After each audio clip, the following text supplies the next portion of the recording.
What's up, guys? Welcome back to the channel. Welcome back to another holiday horror review. Today we're going to take a look at Silent Night, Bloody Night, a film which I've admired for years, but I can appreciate on a whole new level thanks to this new restored version from Film Chest, a Film Chest restored version. We'll get to that in a moment. I just want to say that the way I do my Christmas horror reviews is I just add some to the list every year. So I made a playlist this morning of the previous four. I have some more obscure ones on there, so please go ahead and check that out. So this will be number 5.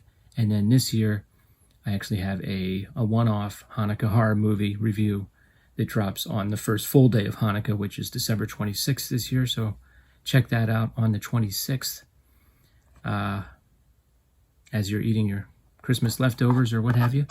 Anyway, yeah, big thanks to the Horror Man and Horrific Nightmares JM for letting me know that this Film Chest restored version of Silent Night, Bloody Night existed. As you can see by the poster, I'm a fan of the film. I have been, but I've been frustrated by the low quality that we've gotten over the years. Like a lot of people, I have some compilations that it appears on.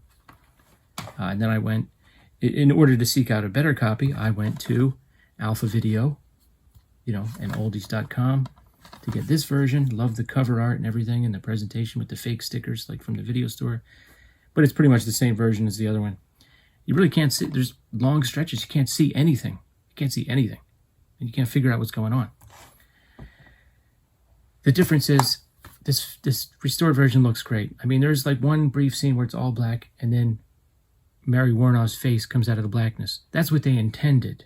You know what I mean? They didn't intend for whole sections of the film to be unwatchable or undecipherable, because it is a really good movie with a good plot, and it's a very influential movie. It influenced a lot of Christmas slashers, and I believe a lot of slashers and horror movies in general.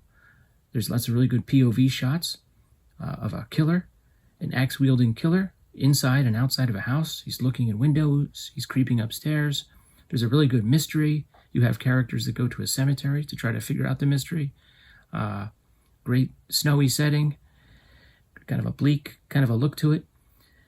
And it still has kind of a lower budgeted movie feel that really adds to the whole charm of the thing, if you ask me. But it's still a very well made film. Anyway, just real quick, without going into a lot of plot details, you've got an old house with a bloody history, which is being put on the market. A young man who has inherited it. It's played by James Patterson, who sadly passed away from cancer, apparently not long after. This is his last credit. Not long after this film, very sadly. And you have a lawyer who's representing the family, who's trying to unload it on the town, and he has a meeting with some of the town elders who kind of run the town almost by committee. You got the mayor, the newspaper publisher, played by John Carradine, who doesn't speak. He rings a bell. The switchboard operator, it's back in those days. The police chief. And you got Mary Warnoff playing his daughter, who's, getting ready for a Christmas dinner when she sees a mysterious stranger on the road. He appears to be broken down. He's holding a wrench or something. So being a single woman by herself, she drives on.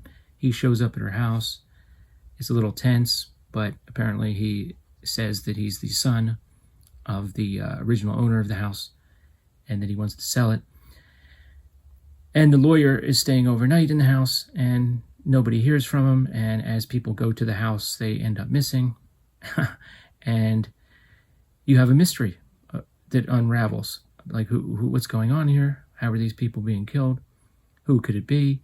And what I like about it is there's something to be said for films where people sit around a fireplace and try to solve a mystery or tell stories. Or they're like on the go. The Mary Warnoff character and the James Patterson character trying to figure this out. And the film, the house was at one time connected to like an insane asylum. So you have flashbacks of these inmates who are not happy about the way that they're being treated. Especially in some of those scenes were the ones that were very hard to see in the previous copies. So what a treat to be able to see this the way it was originally intended, or at least in a very cleaned up version. Some of the flashbacks have like a vintage, almost like a sienna filter. So there's even a few scenes in this where It's hard to make out some of the features initially, but it just for a few fleeting seconds. It's just a really good movie, really good mystery. I'll definitely be watching it next year. I don't watch all my Christmas horror movies every year, but it's like now that I know that I can see it as it was intended to be seen, I'll certainly watch it again next year. 81 minutes long. Mary Warnov is very young in this. She's very good. She's very cute, actually, to be honest with you.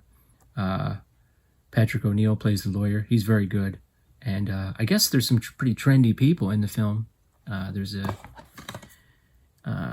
Astrid Heeren plays a character named Ingrid, so I think she's Swedish. She was a model at the time, and certainly looks like it. And then you have one of the main male inmates is played by someone named Ondine. You know, one of these one-name guys. I guess he hung out in the same circles with Andy Warhol and people like that.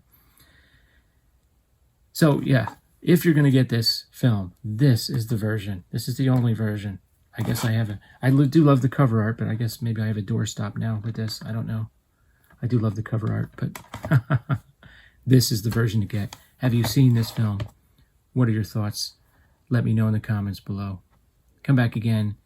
Of course, come back again next year for some more Christmas horror. Check out my playlist. But in the meantime, check your notifications for me if you don't mind. Maybe give me a possible subscribe if you haven't. And come back and watch my reviews throughout the whole year. But I just want to wish everybody a very Merry Christmas, Happy Holiday Season, best of luck in the new year. Thanks.